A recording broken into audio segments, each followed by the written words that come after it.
Hey guys, welcome back to my channel. If you're new here, my name is Jenna and this is going to be my 30-week pregnancy update.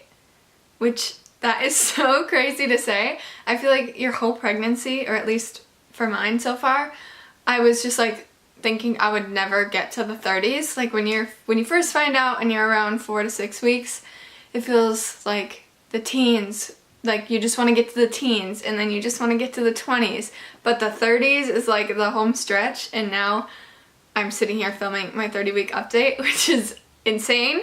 So that means we're getting really close. I'm 30 weeks pregnant with a baby girl. I think we've picked out a name for her. We're not going to tell anyone what the name is until she's here, but I think we have a name picked out, which takes a lot of stress off me because I was kind of stressing about it. If you're watching this because you're also pregnant, I'd love to hear in the comments how far along you are and any symptoms you're having, if we're experiencing any of the same symptoms. Yeah, and just how it's going for you. Okay, so in this update, I want to cover weeks 26 through 30 because my last update was at week 25. And in the past 4 weeks, I've had my glucose test, which I really want to talk about that. So this video is going to be a little bit longer because I know I'm just going to go off on a rabbit trail on the glucose test portion. So I'm going to leave the timestamps in the description if you want to skip around to see certain things. Okay, so first to start, I already measured my belly. We are at 39 inches around the widest part of my belly, which I'm not sure what it was in my last update. I feel like it was 38 inches. I'm not sure. 39 now.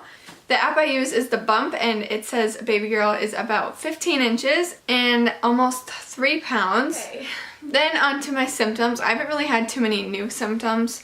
I feel like from now on I'm just going to be experiencing the same symptoms, maybe amped up a little bit and adding like a few here and there. So the first one I've been noticing, I think I mentioned this in my last update that I thought I had gotten a Braxton Hicks contraction in the middle of the night, but I don't think that's what I experienced in the middle of the night that one time, because now I've been actually having them and I know for sure that's what they are. And it's always when I have to pee really bad, so my stomach just gets like really tight and strong, and it's not painful, but it is really tight and you're like, whoa, and you can physically feel and see how tight it is, which I feel like that's kind of cool. Like, it feels kind of good right now. I know they won't feel good all the time, but right now it feels good. Like when it happens, I'm like, oh yay, it's like strengthening my uterus. One thing that has been amped up a lot the past 4 weeks is the round ligament pain. So I've been trying to go on walks with my dog and husband, just for like, I've been trying to get like 20 minutes frequently, but I can barely make it 10 minutes without like being in excruciating pain. And I don't know if that's a problem, but like the round ligament pain just goes around my whole belly, and I have to, there's an airplane, and I have to I have to stop walking and bend over because it's so bad that I can't even finish walking. Like I can't talk through the stretching and stuff. And at first I was like, well, maybe that's a Braxton Hicks contraction, but it's not, because my stomach doesn't get tight. It just feels like it's like ripping, which sounds so bad, but that's what I think is happening, is round ligament pain. If you have any ideas on how to ease that so I can get my 30 minutes in of walking a day, let me know in the comments, because I'm kind of struggling and it's kind of frustrating that I can't like walk that much. Another thing that I'm not sure if it's pregnancy related, I assume it is because I've never felt it before, but I'm gonna talk to my doctor about this because it's a little concerning. I've been getting a super sharp pain in my side, and it's like way in my side, like in my hip almost, and it feels like, obviously I've never felt this, but it feels like someone stabbed me with a knife and it's just like held in my side. The pain doesn't radiate in my belly or side, it's just very localized, and it stays that way until I lean and bend my belly to that one side. And I keep telling myself, next time it happens I'm gonna call the doctor, next time it happens I'm gonna go to the doctor, and then it passes and I hadn't called the doctor, and then I'm like, oh, it's not that big of a deal. I feel like I should probably talk to the doctor about it, just because it's probably one of the worst pains I've felt in pregnancy so far. It's very uncomfortable and scary, but the second that it's over, I forget what it felt like even. So I don't know what to do. If you know what that is or have any suggestions on what you think it could be, then let me know in the comments because I'm kind of worried about it. And then my last mini symptom, it's not really a symptom, it's just something that I've been experiencing, is that by the end of the day, I'm just really sore and done and ready for bed. My body is really exhausted already, and I'm trying not to complain because I don't even look that big. And I know I still have quite a long way to go, but it's just getting uncomfortable, and I'm a little worried about the rest of the weeks, how uncomfortable I'm going to get. It's mainly my back and hips, but my bouncy ball has been helping a lot with that, so that's great. Okay, now onto my glucose test. So, if you don't know what a glucose test is, at my doctor what you do is go in, you don't have to fast for this one. This is just a 1 hour test, so you go in, you can eat before, obviously not like sugar or a bunch of carbs or anything, but you can eat, and then they give you 50 grams or milligrams or something of glucose to drink, and it's just like this really sugary drink that you have to drink within 5 minutes, and then you wait there for an hour, they take your blood and see if your blood sugar levels are too high or if they're good. So first of all, if you're nervous about the glucose test, don't be nervous about it. It really does not taste bad at all. I actually kind of liked it. Like, it tasted like a melted Freezy is the best way I can explain it. The only thing that was not so fun about drinking it was that it kind of burned my throat a little bit because it was so sugary, but it doesn't taste bad. Like, everyone makes it seem like it tastes so bad, but it really doesn't. I was pretty nervous for it because if you've been watching my updates, you know I have IBS, and us IBSers don't do well with all that sugar at once. So yeah, I was a little worried about that, but I was like, well, I can eat before, so that should help. If I just eat something easy on my stomach, and then hopefully it like helps the sugar go elsewhere. I don't know. I finished the test. I felt fine. I didn't get sick from my IBS. And on the way home from the test, I got a call saying I failed by 1 point. 1 point. Like, are you serious? I was like, oh my gosh, are you kidding me? So what then happens if you fail the 1 hour is you have to go back in for the diagnostic test, which is a 3 hour test, and you drink double the amount of glucose. That whole afternoon after the 1 hour, I was just really exhausted and tired from drinking that much sugar. And then the whole next day I was also nauseous and exhausted from the day before drinking all that sugar. I just do not handle sugar very well. My joints get inflamed, and I get really bad chest pain and just lethargic and nauseated. So I did not want to do the 3 hour test because I just did not react well to the 1 hour. And with the 3 hour one, you have to fast for at least 10 hours. You normally fast overnight so that you can just sleep when you're fasting. You have your morning appointment, and before you drink the drink, they take your blood once for like your baseline or something.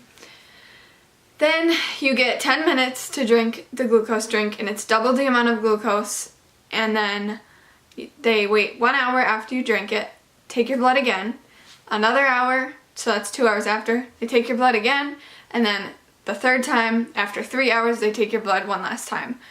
So by the end of it, you're really hungry and just really exhausted because you haven't eaten, you're getting your blood drawn, and you drink 100 milligrams or grams or whatever, I don't know what it is, of glucose on an empty stomach. So being pregnant and getting nauseous when you're hungry and then drinking so much sugar at once just feels pretty crappy. So not only was I not looking forward to it because it just makes you feel crappy, I was really worried about my IBS flaring up because I couldn't eat before the 3 hour test.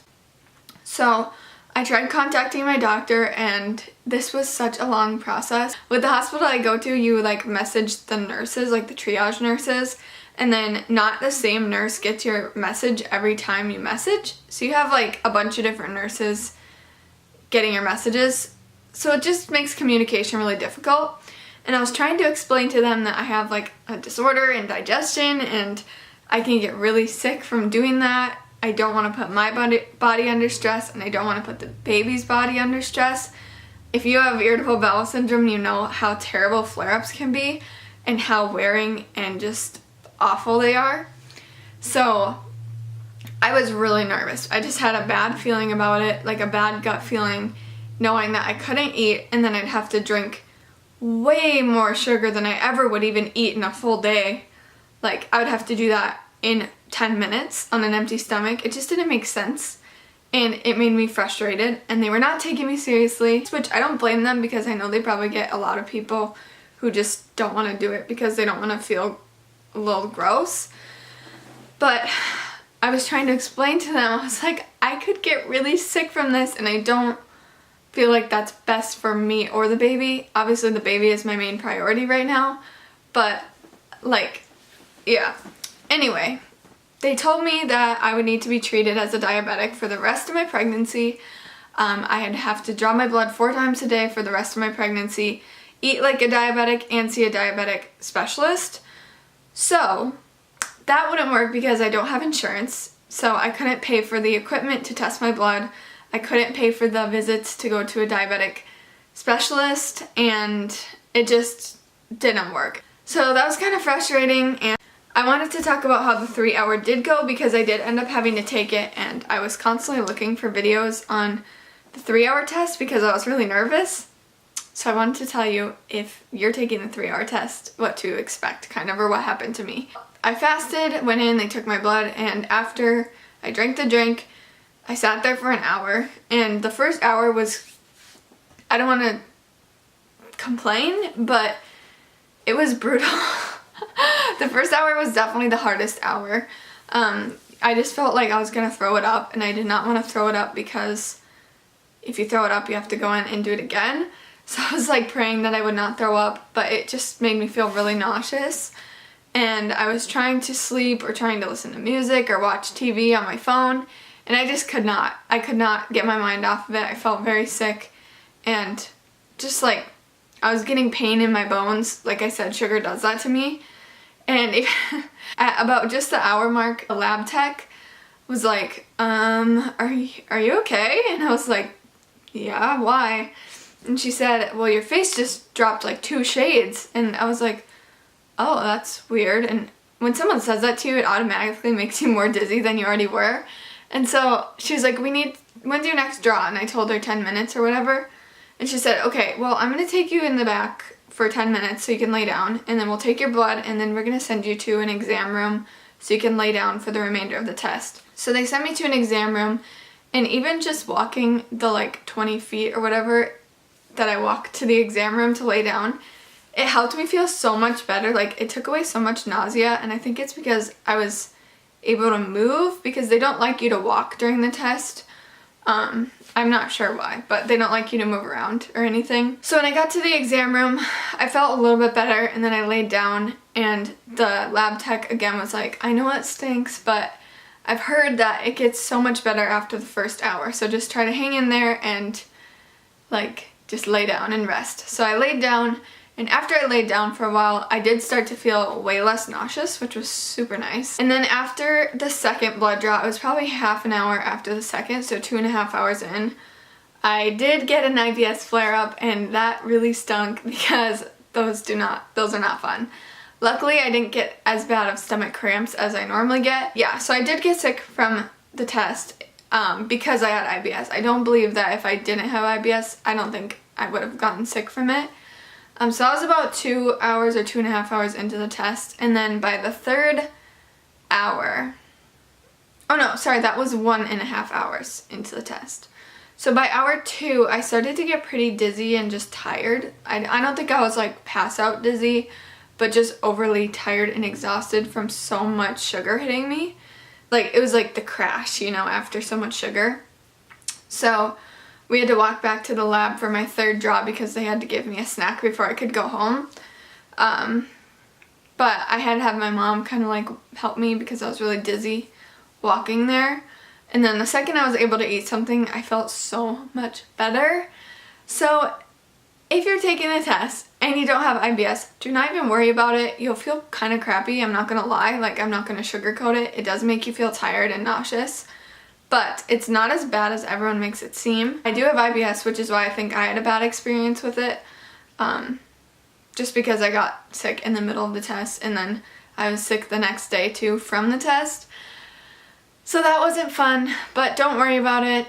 I passed the 3-hour test with flying colors, so me and baby are good. I don't want this to come across as like I'm complaining. It was just a little bit frustrating trying to explain to the doctors and nurses that I was thinking of me and the baby, not just I didn't want to take the test because it was gross. Like, I was trying to do what was best for me and the baby because I knew that IBS flare-ups can be really wearing and stressful.